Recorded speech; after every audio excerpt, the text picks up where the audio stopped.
எல்லாருக்கும் வணக்கம். கடைசியாக நான் போட்ட ரீல்ஸ் எல்லாம் கொஞ்சம் ரீச் ஆகிருக்கு. 12,000 ஃபாலோவர் பக்கமாக வந்திருக்கீங்க. நிறைய பேர் கேட்ட கேள்வி என்னன்னா, மாட்டுப்பண்ணை வைக்கலாமா வைக்கக்கூடாதா, மாட்டுப்பண்ணை லாபமா நட்டமா, மாட்டுப்பண்ணைனாலே நஷ்டம் தான் சொல்றாங்க அப்படிங்கிறத நிறைய பேர் சொன்னீங்க. முதல்ல எந்த தொழிலாக இருந்தாலும் அதில் லாபம் பண்ணவங்களும் இருப்பாங்க, அதில் நட்டம் பண்ணவங்களும் இருப்பாங்க. மாட்டுப்பண்ணை கம்ப்ளீட்டாக நட்டோம் அப்படின்னா இந்தியா வந்து கண்டிப்பாக வேர்ல்டில் நம்பர் 1 இருக்காது மில்க் ப்ரொடக்ஷனில். அதனால் கண்டிப்பாக மாட்டுப்பண்ணைங்கிறது லாபம் தான்.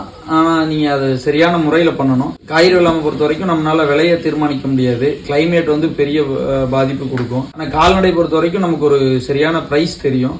கிளைமேட்டுங்கிறது வந்து பெருசாக பாதிக்காது. மாதம் நமக்கு ஒரு ஸ்டாண்டர்டான இன்கம் வேணும் அப்படிங்கிற பட்சத்தில் நம்ம ஒரு கால்நடை தொழில் போகிறது கண்டிப்பாக சரிதான். மாடுங்கிறது எப்போவுமே நம்ம வீட்டு கடுத்தாரில் இருக்கும். இப்போதான் கொஞ்சம் மாட்டு பண்ணைக்கு மாறலாம் அப்படின்னு சொல்லிட்டு கொஞ்சம் கொஞ்சமாக பண்ணிகிட்டு இருக்கேன். எனக்கும் பெரிய அனுபவங்கள்லாம் கிடையாது.